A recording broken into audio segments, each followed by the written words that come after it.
শিম্বু শিম্বু হিসিটা করো।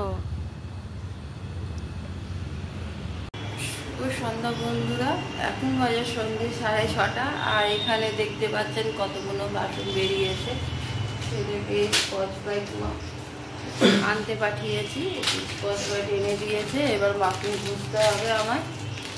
এখানে এই দিকটা বসিয়েছি আমি একটু চা। আর মানে বাড়ির কিছু কেনাকাটি নিয়ে আসে, আর বাচ্চারা নিজের কমিশন চায়, একটু কমেন্ট করে জানাবেন। এই যে আমার ছেলেটা বাড়ির কোনো কিছু যদি নিয়ে আসছে দোকান থেকে, তো বলে যে আমাকে 10 টাকা 20 টাকা কমিশন দাও, আমি খাবো না। তো ওকে 20 টাকার মাল যদি নিয়ে আসতে পাঠাই, ওকে 10 টাকা ওকে দিতে হবে। তো এরকম এই ছেলেটা, কি করা যাবে, বাধ্য হয়ে দিতে হয়, আর তো কেউ নেই। খাচ্ছে 10 টাকার চকলেট নিয়ে এসে খাচ্ছে, আর আমি এদিকে বসিয়েছি চা। বললাম চা খাবো, তার আগে বাসনগুলো ধুতে হবে। এই যে দেখুন কত বাসন বেরিয়েছে, দুপুরের খাওয়া দাওয়ার বাসন বেরিয়েছে, সব ঘষতে হবে। তারপরে চান করে বাসন ঠাকুর করে যাব সন্ধ্যা দিতে। অনেক দেরি করে ঘুম থেকে উঠেছি, অনেক দেরি হয়ে গেছে। একটু পরেই ছেলের স্যার চলে আসবে, তার আগে ওকে একটু কিছু খেতে দিয়ে দিই, তারপরে পড়তে বসুক। তো সিম্বা ওখানে বসে আছে, ওই যে দেখতে পাচ্ছেন সিম্বা। দুপুরবেলা ওকে মাছ ভাত দিয়েছি, অর্ধেক ভাত খেয়েছে, অর্ধেক ভাত খায়নি। মাছ ভাত অর্ধেক ভাত ওরকম পড়েই আছে। তো আমার চাটা ফুটে গেছে, আর একটু ফোটাবো, কারণ কি মাত্র আদা দিলাম, একটু আদা দিয়ে ফুটিয়ে তারপরে ওদেরকে দিয়ে দিতে হবে।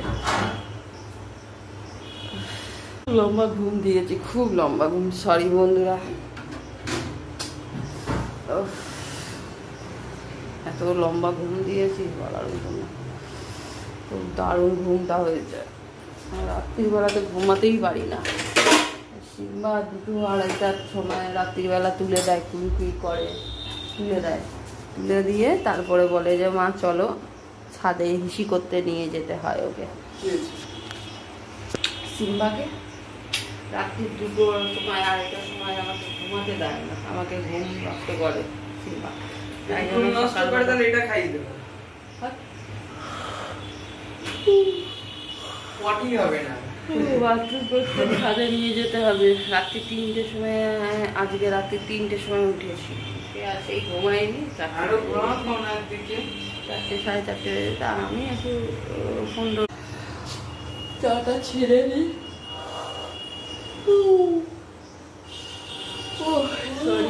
চাটা ছেড়ে দিই, তারপরে ফিরে আসছি। দেখতে থাকো, সঙ্গে থাকো বন্ধুরা। রান্নাঘর পুরো কমপ্লিট, পরিষ্কার পরিচ্ছন্ন। আর আমার অবস্থা এই যে রান্নাঘর সব পুরো বাসন টাসন মেজে ফিটফাট পুরো পরিষ্কার পরিচ্ছন্ন। এবার যাবো, গা ধুয়েছি, যাবো ঠাকুরঘরে পুজো দিতে। আজকে অনেক দেরি হয়ে গেছে, ঘুমটা একটু দেরি করে ঘুম ভেঙেছে, তাই অনেক দেরি হয়ে গেছে। আর গা ধুয়েছি, ধুয়ে সন্ধ্যাটা দিয়ে দিই। এখন চললাম ঠাকুরঘরে। জয় মা লক্ষ্মী। তো ঠাকুরঘরে চলে এসেছি, সন্ধ্যাটা দিয়ে নিই। এই যে আমার প্রদীপও জ্বলছে, দেখতে পাচ্ছেন? এই সেই দুপুরবেলা পুজো দিয়েছি, এখন পর্যন্ত প্রদীপ জ্বলছে। ও মাই গড, এই দোকানটা মানে একটাই জ্বালালেই পুরো নিচে পর্যন্ত বন্ধ যাচ্ছে। তো এই জায়গাগুলো সব আজকে পরিষ্কার পরিচ্ছন্ন করলাম। এতগুলো ঠাকুরের পাখি ফিরে গিয়েছিল, সব দিলাম। এই কালকে ফুল দিয়ে সব পুজো করেছিলাম, তো সব সিংহাসন পরিষ্কার করলাম, সব সিংহাসন পরিষ্কার পরিচ্ছন্ন করেছি। তো সন্ধ্যাটা দিয়ে দিই বন্ধুরা। আর এখন পর্যন্ত প্রদীপ জ্বলছে, তো সন্ধ্যাটা দিয়ে নিই, দেখতে থাকুন, সঙ্গে থাকুন, একটু পরে আবার ফেরত আসছি। আমার সন্ধ্যা দেওয়া কমপ্লিট হয়ে গেল। এই যে প্রদীপটা জ্বালাতে হয়নি, প্রদীপটা ঠিক আছে, কমপ্লিট হয়ে গেছে। এখন যাবো নিচে, একটু চা খাবো। এই লাইটটা জ্বালিয়ে, গ্রিন কালার লাইটটা জ্বালিয়ে দিন, ভালো লাগে। গ্রিন কালার লাইটটা জ্বালালে ভালো লাগে। দেখুন সব কিছু গ্রিন গ্রিন, এটা বন্ধ করে দিই, ভালো লাগছে না? তো এখন যাচ্ছি নিচে, একটু চা করে খাবো। তখন চাটা ভালো হয়নি, একটু চা করে খাবো। আর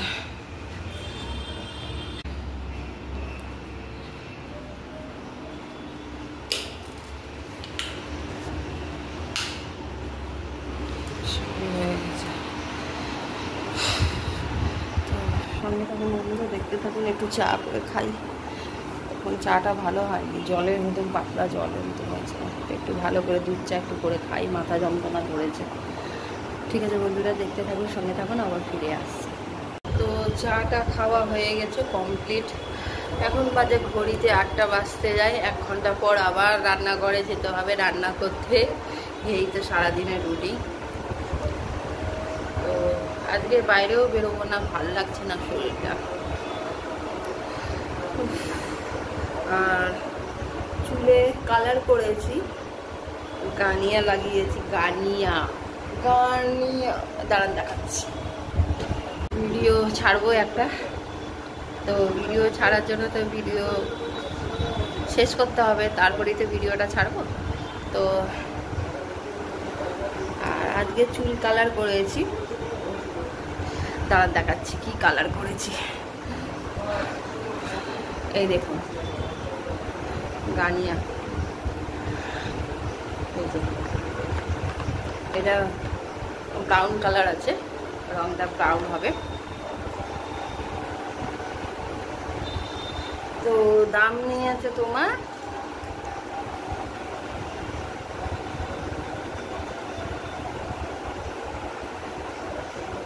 99। ভালো, বেশ চুলটা সফট হয়েছে। আর ভেতরেও অনেকটাই পেটের গন্ডগোলের জন্য চুল পেকে গিয়েছিল। এই কদিন আগেই আমরা তাদের বলেছিলাম, ভিডিও করেছিলাম। তো এটা আমি আগেও লাগিয়েছি, বেশ ভালো। রলিয়াল একটা আছে, ওই কি ভুলভাল বলছি, এটা রলিয়াল কোম্পানির আছে, আর এটা গার্নিয়ার কোম্পানি। আমি দুটোই মেখেছি, কিন্তু এইটা আমার স্যুট করেছে, তো এইটাই আমি মাখি। বেশ শীতের ভেতরে অনেকটাই চুল পেকে গিয়েছিল, এখন বেশ ভালোই কালো হয়েছে। আর সিম্বা আছে ওই ঘরে, ছেলের স্যার এসেছে পড়াচ্ছে, তো ওই ঘরে এসি চলছে, ওই ঘরেই আছে। তো দুপুরে মাছ ভাত দিয়েছিলাম, খেয়েছে, অর্ধেক খেয়েছে, অর্ধেক ছেড়ে দিয়েছে। এখন আছে মাছ আছে, ফ্রিজে রেখেছি, ওটাই জলের মধ্যে সিদ্ধ করে ওকে দিতে হয়। তো মাছ ভাত রাত্রিরেও খাবে। হুট করে গরমটা পড়ে গেছে, আবার বৃষ্টি পড়ছে, কিন্তু সেই ঠান্ডা ভাবটা নেই, হালকা হালকা যে ঠান্ডা ঠান্ডা ভাব। আজকে তো অতিরিক্ত গরম বাবারে। আজকে রোদ্দুর উঠেছিল বেশ ভালো, জায়গা একদিন ছাড়া ছাড়া রোদ্দুর উঠলে জামা কাপড়গুলো একটা বিচ্ছিরি একটা গন্ধ বেরোয়, জামা কাপড় রোদ্দুর না লাগলে। তো আজকে রোদ্দুর উঠেছিল, প্রত্যেক সব জামা কাপড় রোদ্দুরে দিয়েছিলাম, বেশ ভালো রোদ খেয়েছে জামা কাপড়গুলো। তো একটু জামা কাপড়ে রোদ্দুর না লাগালে জামা কাপড়ে একটু বাজে একটা গন্ধ বেরোয়। দুদিন ধরেই তো বৃষ্টি হচ্ছে এখানে আমাদের দিকে, আজকে একটু রোদ্দুর বেরিয়েছিল। আর এখন ঘড়িতে বাজতে যায় 8টা, একটু পরেই আবার রান্না করতে যেতে হবে, 9টা মধ্যে মাছ ভাত হবে। তো দুপুরে হয়েছিল, মেনু হয়েছিল, বেশি কিছু করিনি রান্না, শুধু ইলিশ মাছ ঝোল হয়েছিল আর ভাত হয়েছিল। ইলিশ মাছ হলে আর কিছু লাগে না, ওই তেল দিয়ে প্রথমে ভাত ভাল লাগে খেতে, লবণ দিয়ে তেল দিয়ে একটা মাছ ভাজা দিলে, তারপরে মাছের ঝোল হয়েছিল প্লেন, একদম পাতলা। তো এটা দিয়ে দুপুরে লাঞ্চ হয়েছে, মেনু হয়ে লাঞ্চ খাওয়া হলো। রাত্রিরে ডিনারটা হবে ওই মাছ ভাতই হবে, দেখি সর্ষে বাটা দিয়ে করবো, আমাকে কী করবো ভালো লাগছে না। ওরা বড় করছি না, আজকের মতন এখানে বিশ্রাম নিচ্ছি। সবাই ভালো থাকবে, সুস্থ থাকবেন, আগামীকাল আবার দেখা হবে। ততক্ষণের জন্য বাই বাই, গুড নাইট, সবাই ভালো থাকবে।